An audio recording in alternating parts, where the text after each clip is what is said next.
Om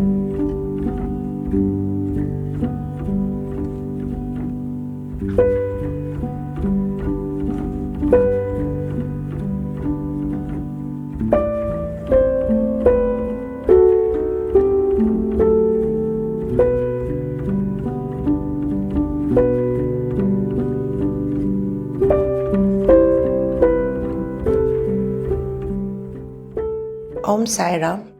Now I'm going to talk about B.V. Dev or Bal Krishna Vishwanath Dev.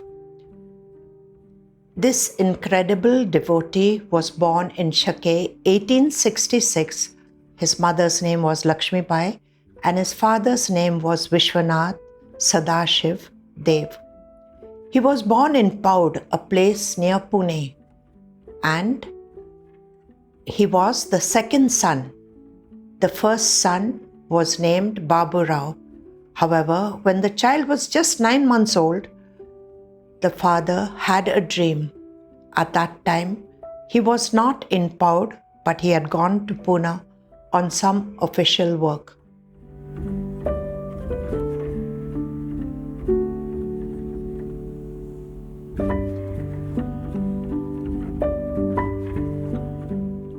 In the dream, the child came to him and said, "I am leaving now.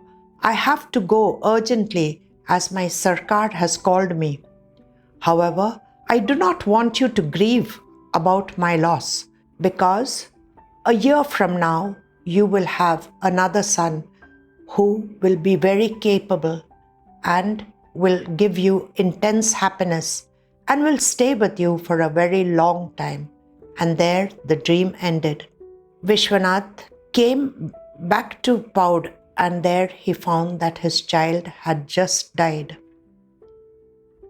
And so it came to pass that a year after the death of that child, Bal Krishna was born. They had decided to christen him as Ramchandra. However, everybody in the family with affection called him Balu or Balu Kaka or Balakrishna. So the name that was registered for his school and other documents is registered as Bal Krishna Vishwanath Dev.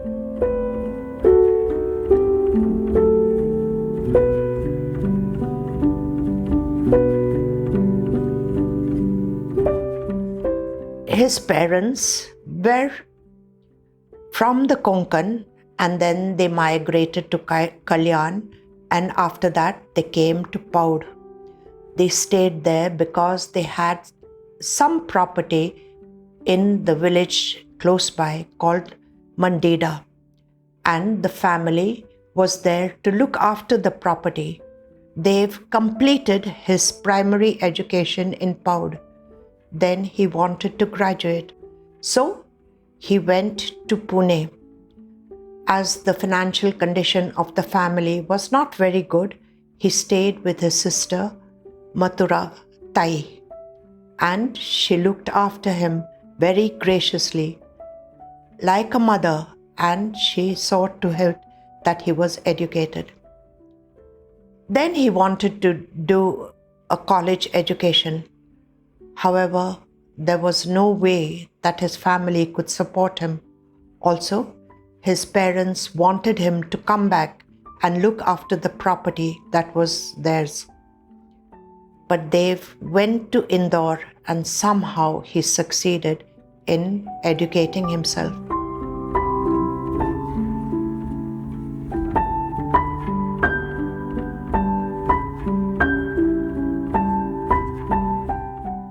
When Dev was studying in Paud and in Pune, he had the opportunity to study under Lokmanya Tilak, Ajagar and Principal Apte, who were very famous and intellectual people.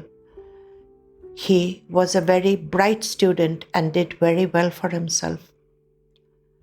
However, he was unable to get his LLB degree as there was an epidemic of plague and he was not able to study further.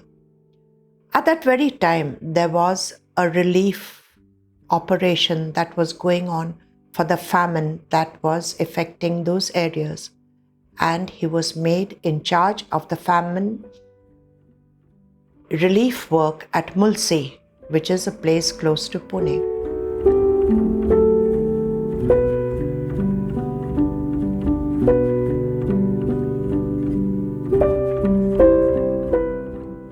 After the completion of those missions, he applied for a job. He started working for the revenue service as a clerk, and he retired as a first-class magistrate.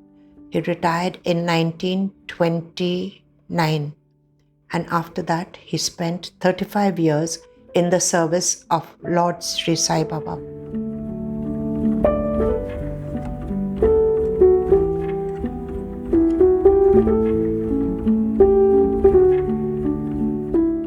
Before I continue about his life, I would like to say that most of the devotees know Dev from the Sai Satcharita. In the Charita, there are 2 chapters on him. One is chapter 40, in which there is the Udyapan, or the completion of the vows that his mother took. His mother had taken about 20 to 25 vows, and upon its fulfillment, there was a grand feast. He wrote a letter to Baba and invited him to come to the ceremony, as it would not be complete without his presence. Shama read the letter to Baba, and Baba asked Shama to reply to him and say that he would come with 2 others. And it came to pass that Baba, in the form of a sannyasi, along with 2 companions, came to his Udyapan ceremony, dined heartily and left. However, Dev could not recognize Baba in that form.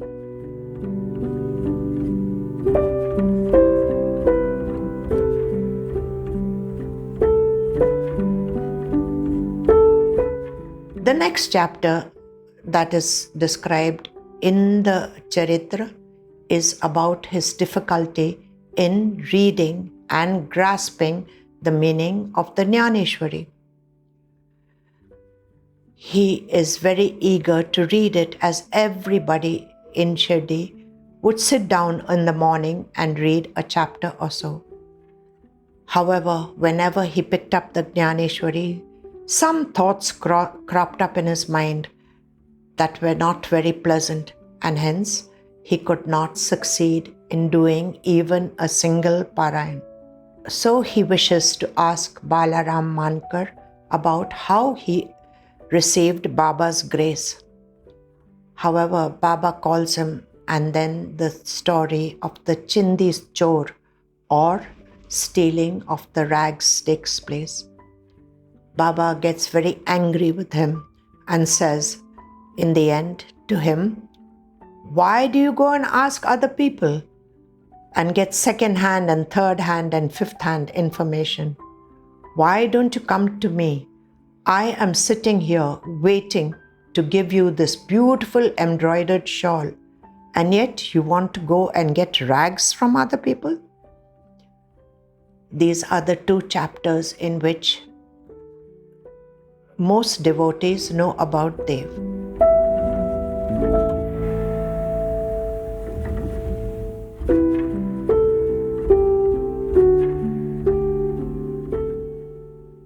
There are some interesting leelas about Dev.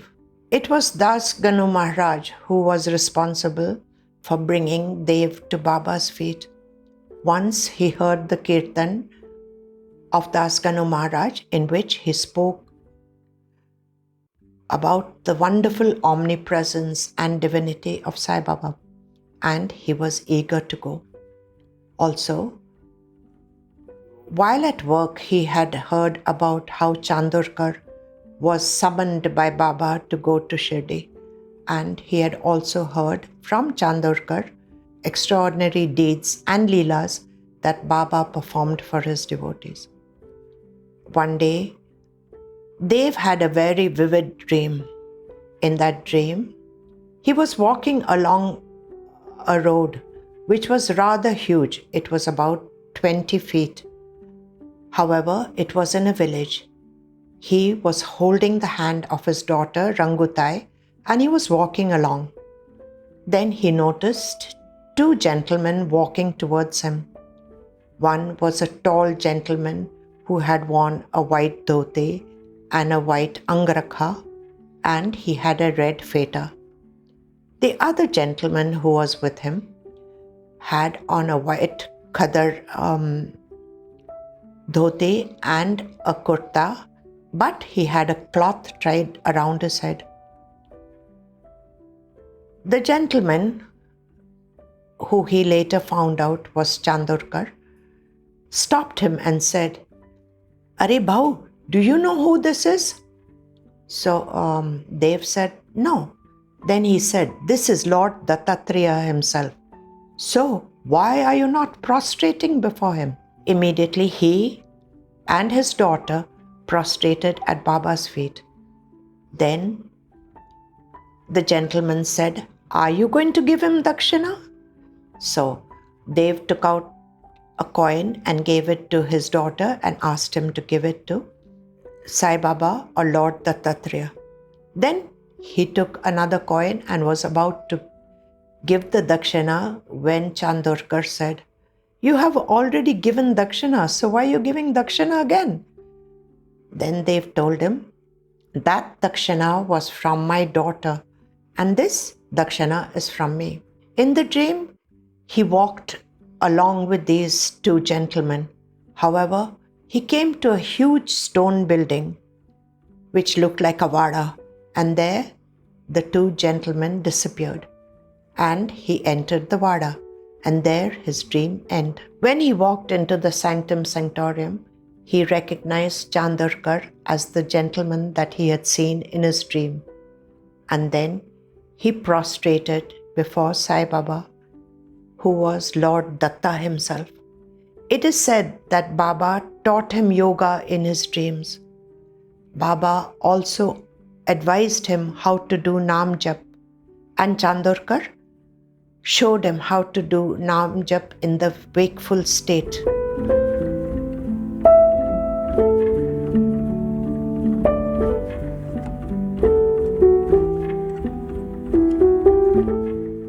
When they went to Shirdi, he offered as dakshina 4 guineas to Baba. Baba accepted the dakshina and then told him, "I have received but 1. Dev looked at Baba in astonishment and said, "Baba, I gave you 4 guineas. Baba smiled and said, "But I have received only 1. At that time, Dev couldn't quite understand what Baba was saying to him. Then he realized that when a devotee totally surrenders to his Sadguru, he offers his Antakarna Chatusraya to him. That is, Man, Chitta, Buddhi and Ahankar. These are offered at the Guru's feet. The Guru, however, receives only one, and that is the Jivatma. And then with your effort and your toil, the Jivatma and the Paramatma become one. And that is the final goal of every human being.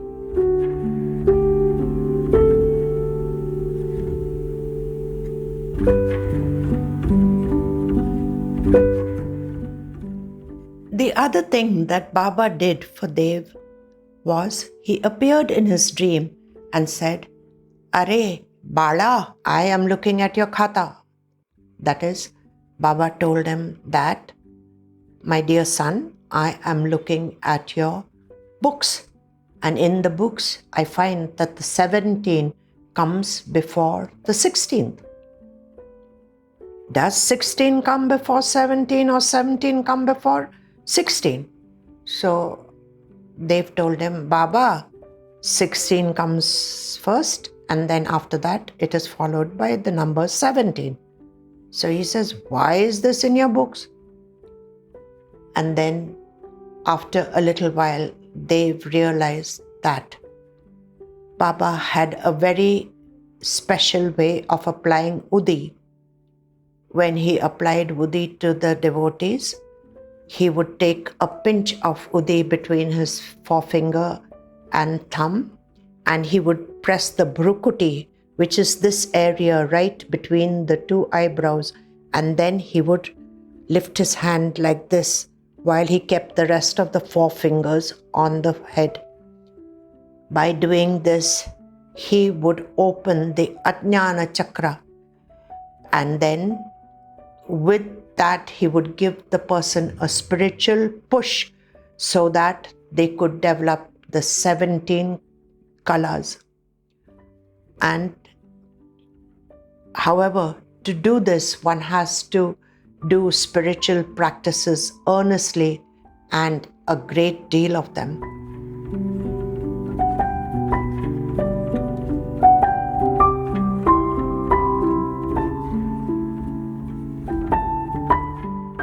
They did a lot of work for the Shirdi Sai Baba Sansthan, and he also gave us some beautiful gifts.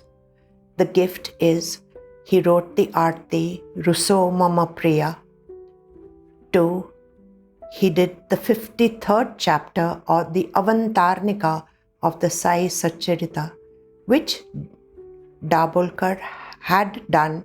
However, his son Gajanand could not find the bits of paper on which he had written it, and hence the Sansthan asked B.V. Dev to complete it, and Dev did that. Dev was a prolific writer, and he would write under the pen name of Babanche Bal. He was responsible for bringing up the Sai Leela magazine from the sorry state that it was in.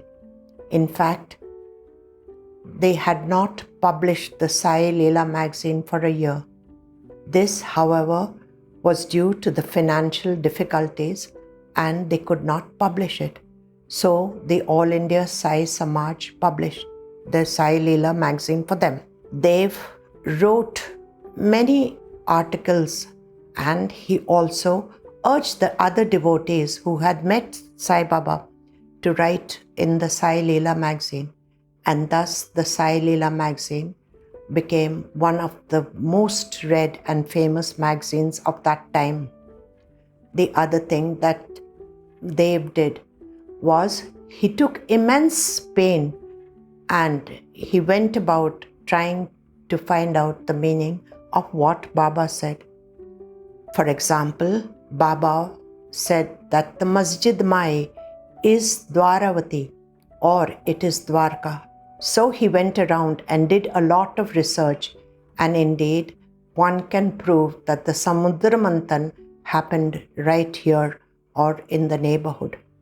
For example, Rahuri is called Rahuri because the body of Rahu fell there, and the Amrit that came out of Ketu's mouth became the river Parvara, which was previously known as Amrit Vahini.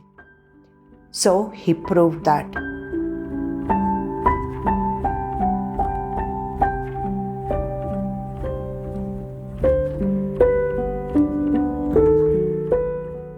While Dev was a trustee, he saw to it that on Vijay Dasami, the day that Baba took Mahasamadhi, the Aradhana Vidhi was done. This Aradhana Vidhi is a beautiful ceremony in which the area that the puja takes place is decorated beautifully with rangoli. Then, for Brahmins, usually the priests of Shirdi are given the honor to represent the 4 gurus, that is, the Sadguru, Sai Baba, the Param Guru, that is Baba's Guru, Parameshti Guru, that is Brahmadev, and finally Parapta Guru, that is God. These are given the honor. First the Pad Prakshalan is done, then they are given Vastra, Dakshina and gifts. Then they are honored by making them be seated in the place. Then a lunch of Panch Pakwan is served to them. This is a way of honoring them as they are symbolic of the Gurus.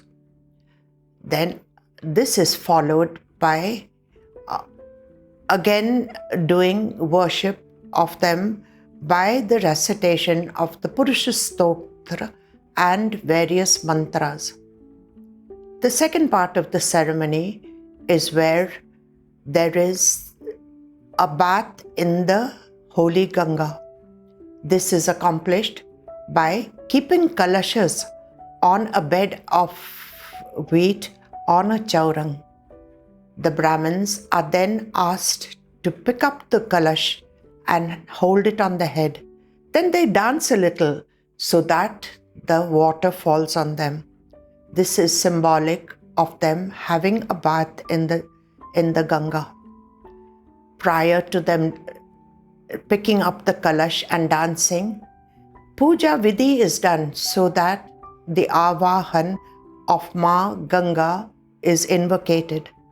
Thus, the water is symbolic of Ganga and everybody does achaman of it. This is also given to the devotees that are gathered there. And then again they are given dakshana and they are honored. This is a very nice ritual as they do not perform Shraddha of Baba as he was a Sadguru. Instead, they honor him and worship him and venerate him as the Sadguru by doing the Aradhana Vidhi. This ceremony is even done to this day, and many of the devotees go and participate in it. And lastly, a grand feast is given to about 200 to 300 devotees that are collected there. And this concludes the ceremony of Baba's Aradhana Vidhi.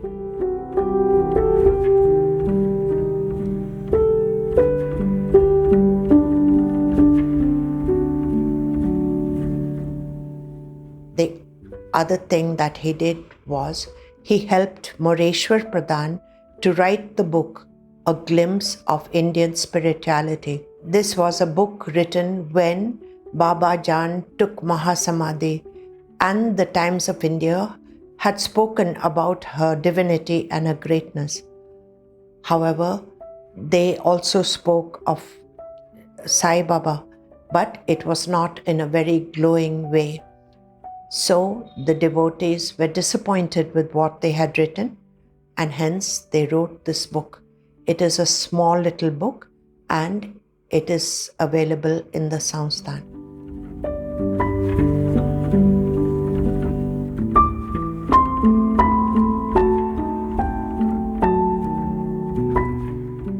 Anna Chanchnikar had made a will in which he had willed 3/4 of his property that was in Chinchini to the Sai Baba Sansthan.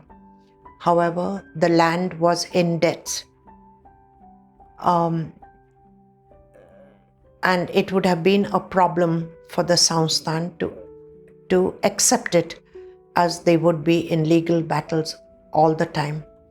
However, Dev, with his expertise and his knowing of the people there, he managed to free the property from the clutches of the debtors by paying them off, and then this became a source of income. First, it yielded 10,000 rupees to the Sansthan, which was in financial crisis at that time.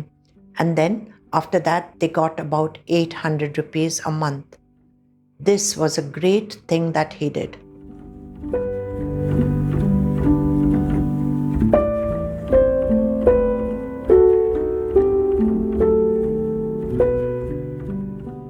Dev passed away on 1st January 1946. It was really a sad time in his life prior to his death. His sister Matuthai had passed away. His mother had passed away.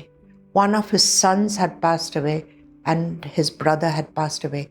All this happened in a span of a year, and Dev could not take the loss of people who were very dear to him. In fact, he says, when my mother passed away, I was not as sorry as when my sister Matutai passed away. And then one of my sons passed away. He was grief-stricken and he did not know how to handle it.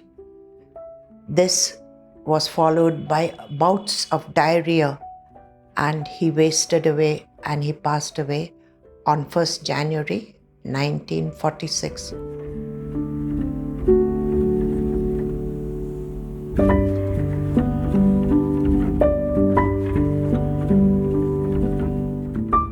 We devotees are really grateful to Dev for doing all the work that he did for the Samsthan and indirectly for us.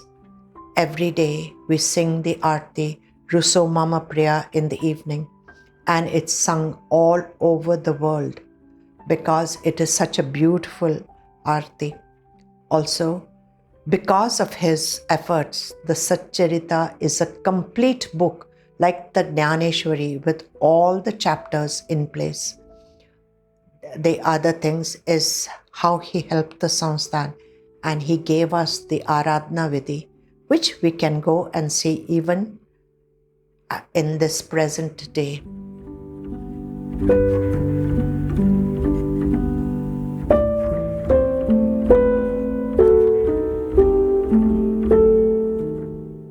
The things that we can learn from the life of this incredible devotee is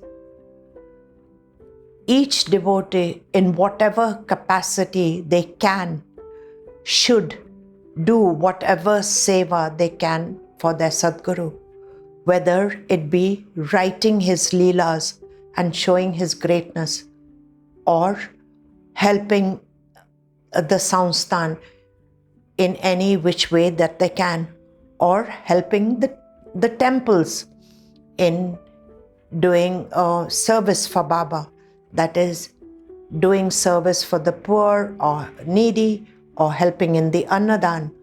All these can be done in the name of your Sadguru. So, I will end this wonderful life of this wonderful devotee. Om Sai Ram.